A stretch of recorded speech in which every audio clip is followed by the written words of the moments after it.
Let's dig into those tips that you wanted to share with us. Is that there was some that we talked about earlier? Yep. Do you want to run through those now, and we can tap into that marketing brain and experience? Absolutely.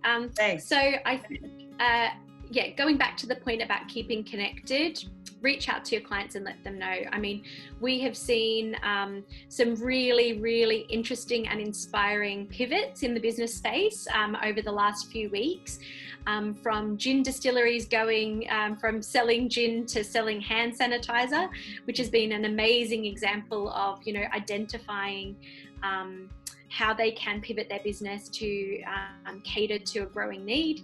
And, businesses that are selling products and things like, at-home fitness equipment are all entirely sold out. There'll be lots of businesses that are actually booming as a result of what's going on.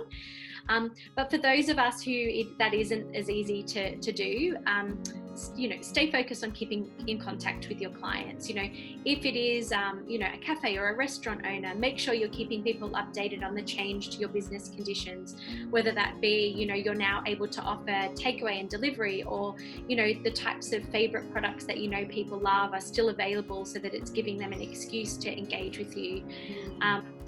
Keeping people communicated and keeping in touch with people is probably one of the most important things you can be doing right now. MailChimp is a great platform to be able to do that from, if you're not already using something like that. Brooke, when you say that though, is that something like, an email every day? Is it a Facebook? Like keeping communication going, and then how often would you say to do that? It's tricky and it depends on your industry. What I would say is, however you are normally communicating with your audience or customers, whether that be picking up the phone, sending an email, or whether you mostly engage with your customers via social, make sure you're keeping it up. Like, now is not the time to go quiet, even if you're not sure on where things are going, and even if things are changing from day to day or week to week. Keeping vocal, keeping in touch, and making sure that, you're still front of mind with those customers is perfect. The other thing I was going to suggest, and that's in relation, I guess, to working on your business, if, you currently have more time than you usually do, it's a really great time to upskill. So if social media has always been a little bit of a mystery to you, and you haven't been particularly sure about how to go about creating great content, or, engaging with your customers or clients on social, now is a great time to dive in. There's lots of great online courses you can do, and even just on Facebook's business website, there's really great tutorials on how to create content and what engages well. So I think off the top of my head, the URL for that is business.facebook.com, but if you go to that, it's like a business hub, so you can go in and find like really great online tutorials for how to go about doing that. If you've never created any email communications before for your clients, like send it out in newsletters or anything like that, MailChimp is a great platform for that. And again, if you've never used it, it's super, super simple. And they, on their website, have really great step-by-step tutorials as to how to, design a branded email and how to construct that and what works well and what doesn't. So take a look at your website. Like, does it need updating? When was the last time you looked at it and spent any time thinking about, does that information still resonate with our customers, or are there any changes that we need to make? It's a bit of a thankless task developing content for your website and having to think about what you want to write and what you want to be known for and getting the photos you need or whatever. But if you currently have more time than you normally do, it's a really great time to be starting to gather all of that information. And then if you have the ability to do it yourself, great. And if you don't, capturing all of that information and getting it all into, a Word document, or pulling together what you want to put up on your website, and then having that ready for when you are in a position to engage somebody to be able to help you with that. You're already going to be ahead of the curve. The last thing I think is really about getting support and supporting others. We're so lucky where our studio is situated on Wallace Street. There's 5 businesses in a little complex there at Sundeck Plaza, and they all are completely different industries to ours. We're all completely different, doing our own thing, but we're all small business owners, and we're all always a really great support for one another.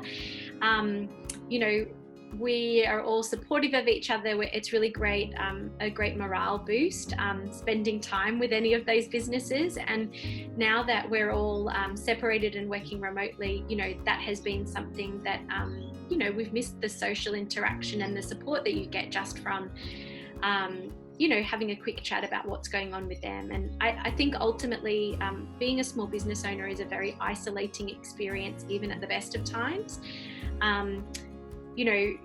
You've got the responsibility of paying your own wages and keeping a roof over your head, but you've also got employees and, clients to service and, lots of responsibilities. And I think that's an isolating experience enough on its own without throwing social isolation into the mix as well. So keeping connected with, your peers, the businesses that you normally interact with on a day-to-day basis, supporting other local businesses, whether that be choosing to spend what money you have with local businesses also, because at the end of the day, our community and all of us need all of us to come out the other side of this and to still have, all of our favourite businesses standing once this is all over and we can resume a new business as usual. So we've been focused on still what money we do have, trying to still buy local and spend local where we can,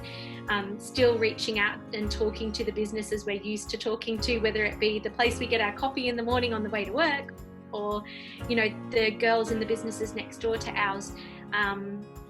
If you've got great resources to hand, whether it be you've got a great accountant or a great business advisor, or you've found a great online resource that's communicating information about what's going on, share that. Not everyone's business situation is going to be the same, and not all the advice is going to apply to the same businesses. But I think there's a lot of mixed communication out there at the moment, which makes it confusing for small business owners to know where they're placed, what can we do, what are we going to have access to, and how do we get through this. So just supporting each other as best we can, and keeping our local business community thriving as much as we can.